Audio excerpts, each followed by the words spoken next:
Mudah-mudahan Indonesia selamat. Insya Allah Bapak Wamen, selama NU ini kondusif, NU ini tidak diaduk-aduk, negara aman.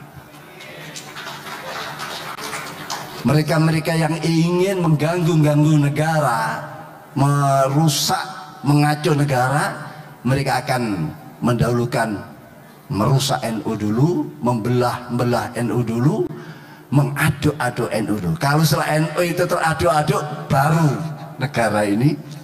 Saya pernah menyampaikan pada Bapak Syafri, Bapak Menhan waktu ke rumah, Pak Menhan, negara akan tetap kondusif selama NU ini kondusif. NU dengan semua banomnya, selama kondusif, negara kondusif. Mereka kalau ingin ganggu keamanan negara, tentu NU dulu yang didahulukan diganggu. Assalamualaikum sahabat. Banyak pengamat politik, banyak cendekiawan-cendekiawan muslim yang ikut memperhatikan pergerakan bangsa dan negara Indonesia ini. Apabila ingin menguasai bangsa Indonesia, maka kuasai Nahdlatul Ulama atau hancurkan Nahdlatul Ulama. Yang kedua dengan Muhammadiyah. Makanya jangan kaget apabila Nahdlatul Ulama itu dipecah atau direbut jemaahnya dengan berbagai macam pergerakan. Pergerakan politik dari FPI, pergerakan dari jemaah spiritual, ya, solawatan, gebyar solawatan, itu semuanya direbut. Apabila pengaruh jemaah Nahdlatul Ulama semakin sedikit, itu bisa dipastikan pergerakan politik negara bisa dikendalikan. Makanya jangan kaget apabila FPI dan CS-nya itu berupaya untuk merebut habis-habisan jemaah Nahdlatul Ulama. Simak sahabat di video ini. Saya tantang Gus Dur untuk mubahalah. Gus Dur silakan ajak anak dan istrinya. Saya akan ajak anak istri saya.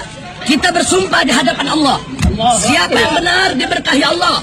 Dan siapa yang salah di antara kita dikutuk, dilaknat dan mati dalam keadaan hina. Jadi saya tantang Gus Dur untuk mubahalah. Ayo.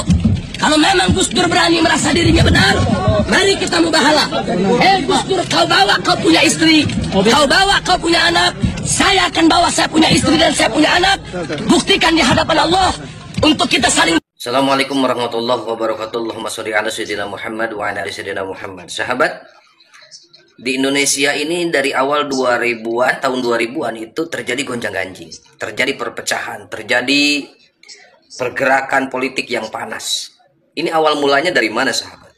Awal mulanya setelah berdirinya FPI. Ya, ini mari kita bongkar sahabat. Kenapa ini perlu dibongkar? Saya sebagai mantan muhibin, nah buktinya tuh, ada pecinya tuh.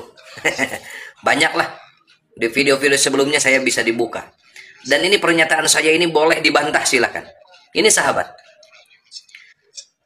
Kenapa Guru Gembul salah satunya dan termasuk dalam channel-channel yang lain sering membongkar awal mula perpecahan dan terjadi gesekan antara sesama umat Islam di Indonesia. Ini awal mulanya karena adanya FPI. Oke, kita ngebahas tentang Nahdlatul Ulama aja nih. NU. Rizik Syihab itu mendirikan FPI. Ya, berawal dari Pam Swakarsa. Jemaahnya, pengikutnya, muhibinnya FPI, ya, itu dari Nahdlatul Ulama. Di seluruh pelosok negeri, cabang-cabang dari seluruh FPI itu semuanya pengikutnya dari Nahdlatul Ulama. Ya, sampai dengan detik ini kurang lebih 25 tahun akhirnya menjadi gelombang yang sangat besar karena ada pembiaran ya dari pengurus besar Nahdlatul Ulama. Puncaknya setelah dibubarkan di saat kepemimpinan Presiden Joko Widodo. Nah, mulai itu ada pergerakan, ya, semakin memuncak di saat Kiai Imaduddin, ulama dari Banten, membuka tabir rahasia. Ya, ternyata mereka selama ini mengklaim sebagai durian Nabi, terbantahkan, tertolak, mungkote, jidan selamanya. karena sesuai ilmiah, ya, sesuai dengan catatan kitab-kitab sejarah, kitab-kitab nasab, tidak ditemukan, ya, secara valid, secara konkret, ya, dari leluhur mereka memang benar-benar tersambung. Ternyata tidak tersambung. Ya, kembali lagi sahabat, tentang gesekan yang ada di negeri ini, ya. Jemaah Nahdlatul Ulama selama ini diambil, ya, dari berbagai macam pergerakan, dari pergerakan amar ma'ruf nahi munkar yang dipakai oleh FPI. Akhirnya jemaah Nahdlatul Ulama yang secara kultural berbondong-bondong, ya, masuk kepada FPI. Kenapa mereka berbondong-bondong? Karena dari secara amaliyah yang dilakukan oleh FPI memang sama betul dengan apa yang dilakukan oleh Nahdlatul Ulama. Mereka suka sholawatan, mereka suka ziarah kubur, mereka suka tawasul, ya, mereka suka manakiban, mereka juga suka rajaban, muludan, dan lain-lain. Itu sama persis. Tapi NU kultural itu tidak sadar, tidak sempurna menjadi Nahdlatul Ulama apabila fikroh dan harokahnya tidak sesuai dengan Nahdlatul Ulama. Dan ternyata, ya, yang telah masuk sekian lama terdokrinlah. Jadi mereka tidak sadar, tetap dalam hal amaliyah dimanapun mereka mengakui NU amaliyah apa? Kamu amaliyahnya apa? Di masjid amaliyahnya pasti mengatakan itu NU, bukan amaliyah FPI. Berarti secara tidak langsung mereka mengakui bahwa mereka itu amaliyahnya memang Nahdlatul Ulama. Tapi dalam hal fikroh, dalam hal pemikiran, harokah, pergerakan, yang mereka tidak Nahdlatul Ulama. Karena Nahdlatul Ulama itu pasti harus tasamuh, tawasud, tawazun. Ya, tidak condong kanan, tidak condong kiri. Harus bijak. Memang sulit untuk bijak kalau literasinya kurang. Kembali lagi sahabat. Jadi akar permasalahannya yang perlu digarisbawahi, PBNU, pengurus besar Nahdlatul Ulama di pusat, memang harus mengeluarkan instruksi.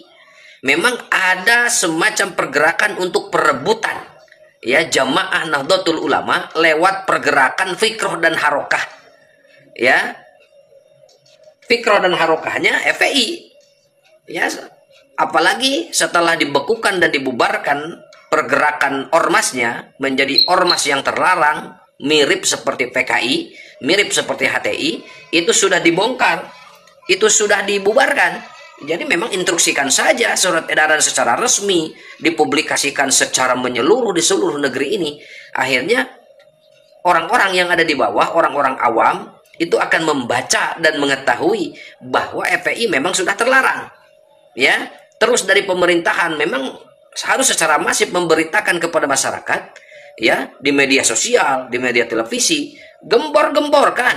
Ya, tidak mungkin, ya, mereka punya pasukan yang begitu besar dan kuat apabila terus media sosial, ya, diberitakan, di media televisi diberitakan, dan pemerintah ikut andil. Jangan cuma sekali dua kali sudah beres tidak diberitakan, dan ini berbahaya. Dan meskipun sudah dibubarkan, mereka tetap kan membangun lagi, membuat lagi pergerakan dengan nama yang sama meskipun arti yang berbeda. Yang awalnya FPI, Front Pembela Islam, kan istilah yang sama, ya, FPI juga, tapi Front Persaudaraan Islam. Tapi kan dalam hal pergerakannya tetap aja sama, merugikan dan membuat gaduh di masyarakat, membuat terus adu domba di masyarakat, menghujat dan menyerang pemerintahan. Dan itu yang terjadi sama-sama saja, meskipun artinya yang berbeda, ya, tetap orangnya orang-orang sama. Jadi memang ini sangat berbahaya. Jadi sahabat-sahabatku dimanapun berada di seluruh Nusantara, ya, ayo jangan pernah diam, bersuaralah sekecil apapun, meskipun tindakan kita tidak membuat perubahan besar di negeri ini. Minimal kita berada di pihak mana? Minimalnya kita pernah bersuara, meminimalisir apapun yang terjadi di lingkungan kita khususnya, ya, semoga viral, akhirnya bisa mempengaruhi dan menjadi inspirasi di seluruh warga negara Indonesia di Nusantara, ya. Jadi ayo suarakan terus, ya, karena kita menemukan serangan-serangan, caci makian, hujatan dari kelompok ini sangat berbahaya. Karena muhibin selama ini selalu dicekoki dengan informasi-informasi yang keliru, dengan hoax, dengan tidak seimbang.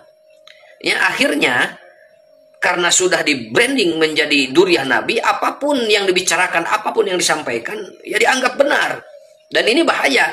Jadi pemerintah pun harus turun tangan. Bapak Prabowo, ya, melalui Pak Muhaimin Iskandar sudah memberikan bocoran. Pak Prabowo pun sudah mulai tidak percaya dengan Habib, ya, sebagai durian Nabi. Apalagi data dan fakta kenyataan realita ditemukan, merubah sejarah Indonesia, merubah sejarah NU, membuat kuburan-kuburan palsu sampai 3.000 di seluruh Indonesia telah ditemukan tuh, ya, 2 tahun yang lalu itu sudah ditemukan. Apalagi sekarang. Tapi alhamdulillah dengan pembentukannya organisasi, meskipun baru nih seumur jagung, PWI-LS memberikan gebrakan yang sangat luar biasa, bela negara, bela bangsa, meratakan seluruh kuburan-kuburan palsu yang disinyalir itu memang fiktif, memang tidak ada jasadnya. Meskipun di beberapa tempat itu belum dibereskan, ya, seperti di sekitar kuburannya Wali Songo, ya, sudah mulai muncul tuh. Bahkan banyak sekali seperti di Sunan Bonang atau Sunan siapa tuh di Jawa, masih banyak bertebaran di sekelilingnya tuh. Habib sampai katanya 60 lebih, masih ada pembiaran. Dan ini memang perlu konsolidasi dengan pengurus yayasan, dengan pengurus duriahnya Wali Songo, ya. Apakah memang betul, ya, atau memang fiktif? Kalau memang fiktif itu, ya, ratakan saja, karena itu sudah menjadi bahan yang sangat berbahaya di kemudian hari, karena bisa merubah sejarah yang ada di wilayah tersebut. Jadi sahabat, perpecahan selama ini, kegaduhan selama ini di Indonesia, saya simpulkan, awal mulanya terjadi gesekan sesama umat Islam khususnya, apalagi umat non-muslim pada umumnya, terjadi kegaduhan, terjadi gesekan yang begitu tajam setelah kemunculannya FPI. Jadi ayolah pada bersuara semuanya, ya. Jadi apapun bentuk gerakannya, apapun nama baru, istilah baru, organisasi baru, kalau itu saja orangnya yang menggerakkan dan yang mengendalikan, tolak. Negara pun jangan mengizinkan. Kesbangpol termasuk Kemenhumkam, tolak saja, ya. Ini sangat berbahaya karena ini mumpung ini pemerintahan yang sangat, ya, sangat luar biasa dari mulai Bapak Jokowi, ya, sekarang Bapak Prabowo, ini sangat luar biasa, sangat harus hati-hati sebelum mereka menancapkan pengaruhnya di berbagai lini, di pemerintahan, di bidang konstitusi, apapun. Kalau mereka sudah menguasai di parlemen, ya, sampai menguasai orang-orang untuk menguasai, ya, untuk urusan konstitusi, oh, ini susah. Contohnya itu di mana tuh? Oh, di Kalimantan atau di Sulawesi kayaknya, ya. Ada nama bandara yang dipakai Sis Al-Jupri, kan sampai seperti itunya. Kalau dianggap sebagai pahlawan, iyalah boleh, nggak jadi masalah. Itu kan kebijakan dari pemimpin setempat, ya. Tapi dalam hal sejarah, kewilayahan, bangsa dan negara, nama wilayah itu dipakai itu jauh lebih relevan dan itu jauh lebih luar biasa. Apa yang terjadi apabila mereka sudah menguasai bangsa dan negara ini di berbagai lini, dan ini sangat berbahaya. Bakal semakin banyak lagi korban, bakal semakin susah dan berat lagi perjuangan untuk melawan dan mengendalikan mereka apabila mereka sudah menguasai di berbagai lini di pemerintahan ini. Makanya ayo warga, siapapun dimanapun, bersuaralah, sekecil apapun tindakan dan pergerakan kita, ya, minimal keluarga kita sendiri terbebas dari jeratan doktrin mereka. Karena di fakta, ya, realita yang terjadi di lapangan luar biasa, sungguh meresahkan, sungguh membahayakan, ya.